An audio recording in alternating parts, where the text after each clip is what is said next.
आज तुम लोगों को एक ऐसी कहानी सुनाता हूँ कि जो सुन कर के सभी बच्चों के मन में एक जिज्ञासा होगी, आखिर में ये कहानी का अर्थ क्या है।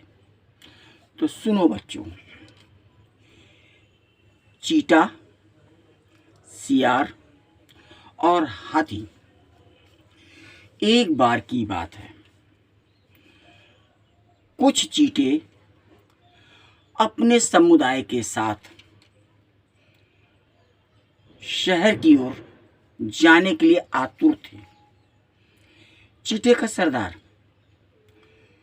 परमात्मा से गुहार लगाने लगा और बोला, हे प्रभु, मैं जिधर से भी निकलूं मुझे कुछ दिखाई ना दे, मुझे कुछ सुनाई ना दे। और प्रभु, अगर मुझे कुछ दिखाई दे तो वो गुड़ की भेली ही दिखाई दे। और प्रभु, आप मुझे मनुष्य से बचाने का प्रयास कीजिएगा, क्योंकि मैं शहर में इस वक्त भ्रमण करने निकलना चाहता हूँ। सारे चींटे अपनी सुरंग से निकल करके शहर की ओर चल पड़ते हैं। कुछ दूर चलते चलते चलते चलते एक मनुष्य का पैर एक चींटे पर पड़ गया और वो चींटा खिसियाकर मनुष्य के पैर को काट लिया। अब मनुष्य चीखा और चींटे को खींचना चाहा। चींटे ने अपनी जान दे दी, पर मनुष्य का पैर नहीं छोड़ा। चींटा अपना जान दे दिया। अब सारे चींटे एक एक करके अपने सुरंग में प्रवेश करने लगे।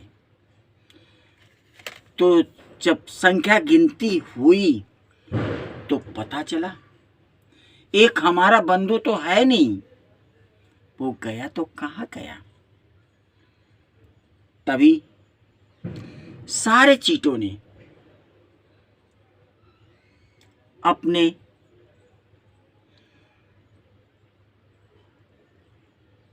लोगों से अपील किया, अगर हम लोग इसी तरीके शहर में भ्रमण करते रहेंगे भोजन के लिए, तो एक ना एक हमारा जाति का चींटा मार ही दिया जाएगा।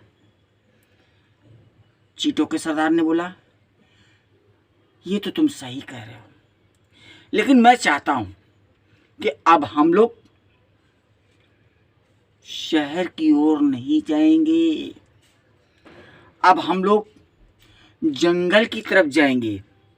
वहां पर हम लोगों को हर पेड़ पौधों की जड़ें मिलेंगी, साथ साथ फल भी मिलेगा, फ्रूट भी मिलेगा। हम लोग खाते पीते जंगल में एंजॉय करते रहेंगे। सारे चींटे सुरंग द्वारा एक जंगल में पहुंच गए। वहां पर एक भेड़िया सो रहा था। चींटा ये समझा ये पहाड़ है, चलो चढ़ जाते हैं। सारे चींटे उस भेड़िया के पूंछ द्वारा उसके शरीर के ऊपर चढ़ जाते हैं और नोचने लगते हैं। सियार चीखता है, चिल्लाता है। चीख और चिल्लाया सुन करके सारे सियार एक जगह एकत्रित हो जाते हैं। अब सारे चींटों की थिक्की बिक्की बंद हो गई। वो चींटे अब करे तो क्या करें, आपस में समझौता करने लगे। ये सियार हम लोगों को छोड़ने वाले नहीं, ये मनुष्य से भी खतरनाक सियार है। ऐसा करते हैं, धीरे धीरे करके हम लोग इसके पूंछ के द्वारा निकल लेते हैं, और ये लोग जहां तक घेरा बनाए हुए हैं, हम लोग वहीं पर ही गहरी सांस खींच करके पड़ जाएंगे। ये सारे भेड़िए समझेंगे कि ये मर चुके हैं। अब सारे चींटे धीरे धीरे करके उन्हीं के सामने समझ करके पहुंचते हैं। समस्त पहुंचने के बाद सारे चींटे सांस खींच लेते हैं। भेड़िए ये सोचते हैं, कहीं ये सारे चींटे हमारे चित्ताड़ से तो मर ही गए होंगे, इसीलिए किसी की सांस नहीं चल रही है।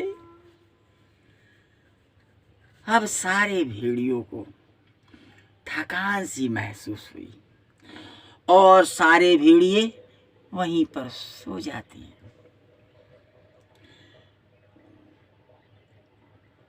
चींटे का सरदार धीरे से रेंगते रेंगते सारे चींटों को जागृत करता है और नदी के किनारे पर लेटा हुआ हाथी पर पूंछ द्वारा चढ़ जाता है। सारे चींटे जब हाथी के शरीर पे चढ़ जाते हैं, भेड़ियों की निगाह पड़ती है और वो हाथी के करीब पहुंच करके चित्ताड़ मारना शुरू कर देते हैं। जब वो चित्ताड़ मारते हैं, हाथी बेचारा चुपचाप उठता